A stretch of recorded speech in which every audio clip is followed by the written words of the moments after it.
तिरवा स्थित चंदन होटल को सीज किए जाने के पश्चात कोर्ट ने तिरवा एसडीएम की सरकारी गाड़ी को कुर्क करने का निर्देश दिया। मामले में आख्या न पेश करने पर यह कार्रवाई हुई। जनपद कन्नौज न्यायालय परिसर में गुरुवार को करीब शाम 4 बजे अधिवक्ताओं के द्वारा प्रेस कॉन्फ्रेंस की गई। चंदन होटल पर सुदर्शन सिंह पक्ष के अधिवक्ताओं की यह प्रेस कॉन्फ्रेंस थी, जिसमें बताया गया कि सिविल जज ने तिरवा एसडीएम की सरकारी गाड़ी को कुर्क करने का आदेश दिया है। दरअसल चंदन होटल को सीज मुक्त किए जाने के मामले में आख्या न देने पर तिरवा एसडीएम के खिलाफ यह कार्रवाई हुई है। कोर्ट ने यह भी माना कि एसडीएम के द्वारा कन्नौज जनपद न्यायालय न्यायाधीश और सिविल जज न्यायाधीश के आदेश का अवमानना की है, जिस पर यह कार्रवाई हुई है। अधिवक्ताओं ने क्या कुछ कहा है, आपको सुनवाते हैं। कल में ऐसा हुआ था कि 18/9/24 को माननीय सिविल जज सीनियर डिवीजन कन्नौज द्वारा चंदन होटल और विषयगत भूमि जो थी विवादित, उस पर स्टे जारी किया गया था कि विपक्षी गण उत्तर प्रदेश सरकार और एसपी कन्नौज और एसडीएम तिरवा इसमें कोई भी इसमें अवैधानिक कब्जा न करें, होटल चंदन को ध्वस्त न करें। इसके बावजूद जो है उत्तर प्रदेश सरकार के द्वारा इसमें कुर्की की इस स्टे की जानकारी उनको बराबर रही, लेकिन उन्होंने इसका अनुपालन नहीं किया और इसके बावजूद कुर्की की कार्रवाई जो है इनके द्वारा की गई बाद में दिसंबर मंथ में, और जबकि माननीय न्यायालय द्वारा स्टे जारी था 18/9/24 का, और कुर्क करके इन्होंने वो एसपी की रिपोर्ट मंगाकर और अपने आधार पर उसको कुर्क कर दिया।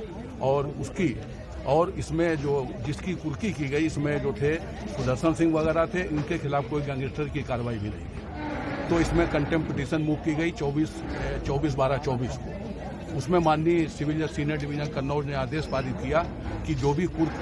प्रॉपर्टी की गई है उसको अविलंब सीज मुक्त करके उसकी आख्या 3 जनवरी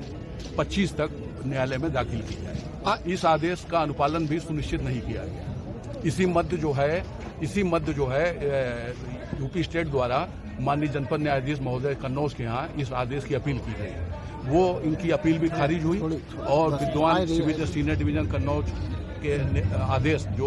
जो सीज मुक्त किए जाने के संबंध में था उसकी पुष्टि की गई, और इसमें कहा गया कि 28 जनवरी 25 तक आप न्यायालय सिविल जज सीनियर डिवीजन कन्नौज का आदेश का अनुपालन सुनिश्चित कराएं। आदेश से और क्या आदेश किया गया? कोई गाड़ी सीज करने का? अरे हाँ, तो 28 जनवरी 25 को भी जब उत्तर प्रदेश सरकार के द्वारा जब न्यायालय के आदेश का अनुपालन नहीं किया गया, तो इसमें न्यायालय सिविल जज सीनियर डिवीजन कन्नौज ने स्पष्टीकरण इस आशय का मांगा गया कि विपक्षी गण उत्तर प्रदेश सरकार वगैरह जो न्यायालय के आदेश का अनुपालन नहीं हो रहा है 3 दिन के अंदर अपनी आख्या स्पष्टीकरण प्रस्तुत करें और अपनी आख्या भेजें। तो इसमें डीएम कन्नौज और एसपी कन्नौज द्वारा एक वो प्रार्थना पत्र दिया गया कि मेरी रिट जो है माननीय उच्च न्यायालय इलाहाबाद में विचाराधीन है, लेकिन एसडीएम तिरवा द्वारा कोई भी उस स्पष्टीकरण नहीं दिया गया। तो इस चीज को मद्देनजर रखते हुए माननीय न्यायालय सिविल जज सीनियर डिवीजन कन्नौज ने आज 6/2/2025 को वो जो उनकी तरफ से वो प्रार्थना पत्र दिया गया था उस पर तो ये क्या कि उस पर तो कोई आदेश नहीं किया, लेकिन एसडीएम तिरवा जिन्होंने ना तो कोई स्पष्टीकरण दिया था और ना ही कोई अपना वो उसको बोलते हैं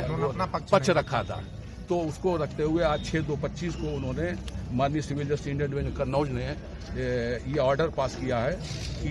उप जिलाधिकारी और माननीय सिविल जज सीनियर डिवीजन कन्नौज ने इस आदेश में लिखा भी है, स्पष्ट है कि विपक्षी गण द्वारा न्यायालय आदेशों की जानबूझकर अवमानना की गई है। विपक्षी गण द्वारा आज उक्त दोनों आदेशों का अनुपालन सुनिश्चित नहीं किया गया। दोनों आदेश मतलब जनपद न्यायाधीश महोदय कन्नौज का माननीय सिविल जज सीनियर डिवीजन कन्नौज, तो उन्होंने ये आदेश पास किया है कि ऐसा लगता है कि ये लोग बराबर घोर अवहेलना कर रहे हैं, लिहाजा एसडीएम तिरवा की सरकारी वाहन आदेश हुआ है कि उप जिलाधिकारी तिरवा जिला कन्नौज की सरकारी वाहन को कुर्क किया जाता है, कुर्की वारंट जारी हो, अटैचिंग ऑफिसर अमीन कुर्की वारंट निष्पादन कर अनुपालन आख्या अंदर 7 दिवस न्यायालय में